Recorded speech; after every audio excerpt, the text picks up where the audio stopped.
Пау-пау, пишемся. Хентай, суши, киткат с васаби. В общем, в этом видео про столицу страны восходящего солнца и мое путешествие по Токио. Всем привет, меня зовут Катя, я путешественница, и за последние 1,5 года я посетила 7 стран, одной из которых была Япония. Эта страна определенно была в моем виш-листе для посещений, но мне казалось, реализация такого путешествия — это что-то супер дорогое, нужно ехать вот с таким огромным чемоданом денег и с планом, прописанным до секунд. И по факту я не могу сказать, что я потратила 0 денег, я потратила дофига денег, но не из-за того, что там все супер-мега экспенсив, а из-за того, что у меня была очень насыщенная программа, и это при том, что я поехала без плана.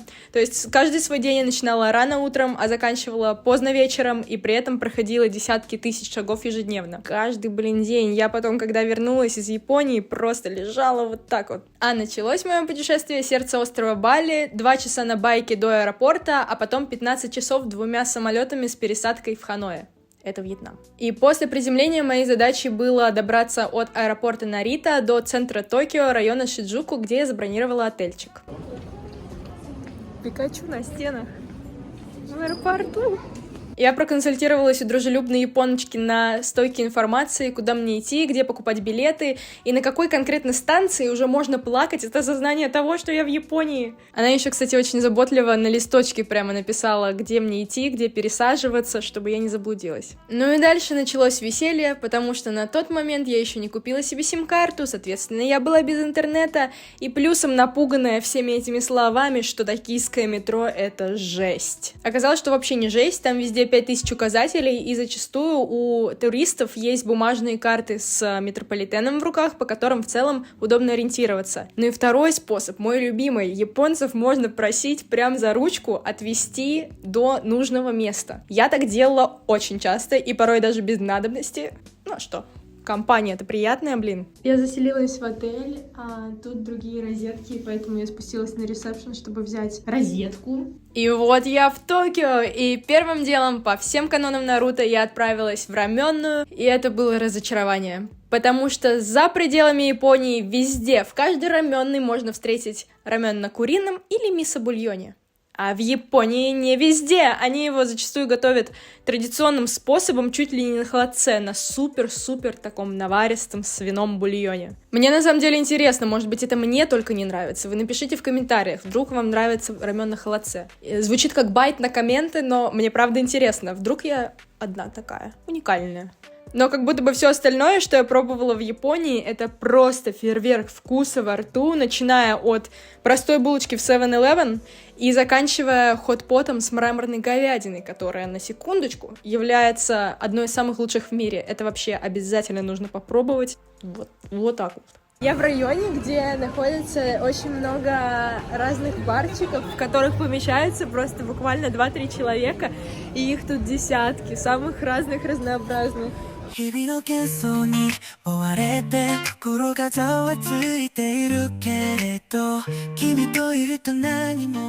только что зашла в один из барчиков, и там играла музыка.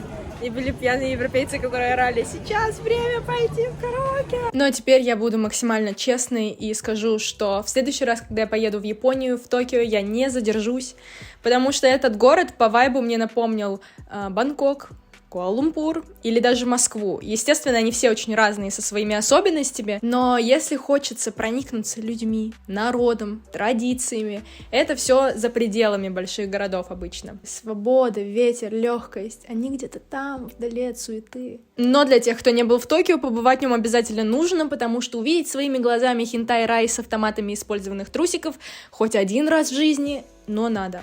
А уже потом в горы к сенсеям. Это называется жизненный баланс. Ну, может быть, это не так называется, но я это так называю.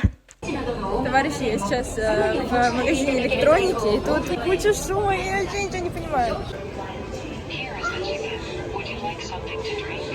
Ту-ту-ту.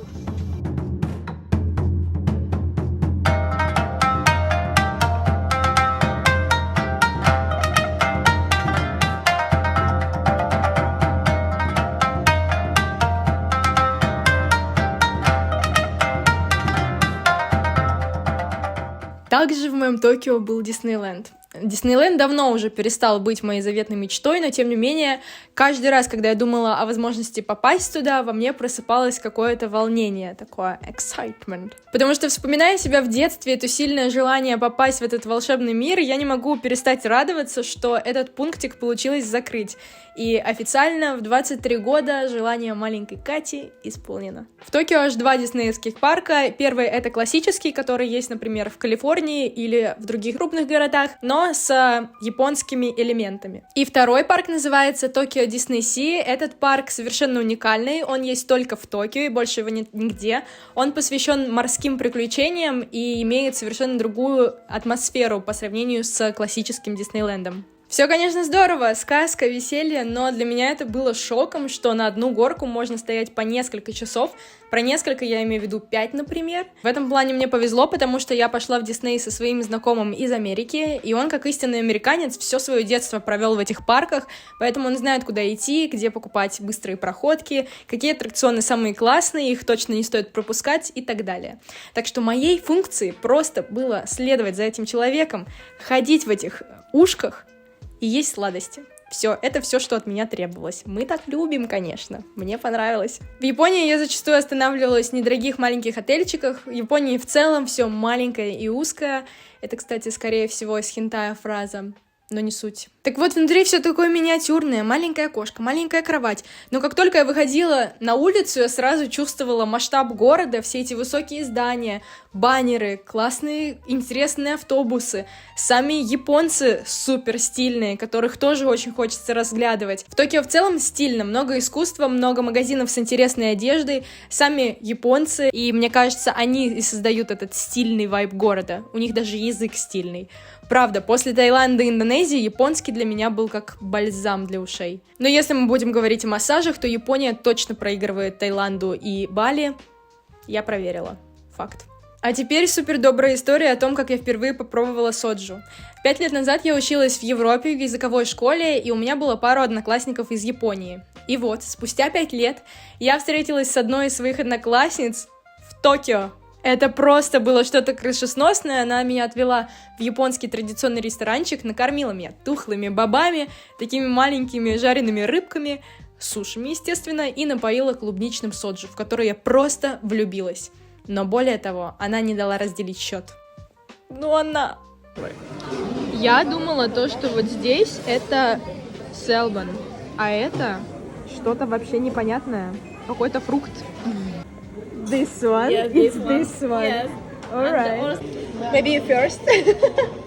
Sure, let's try same time. おいしい。美味しい。かわいい。ちょっと待って、ここだよ。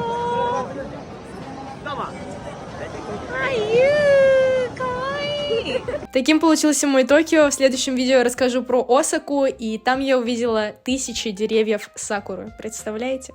Пока можете что-нибудь приятное написать в комментариях и подписаться на канал, чтобы не пропустить следующее видео. Аригато!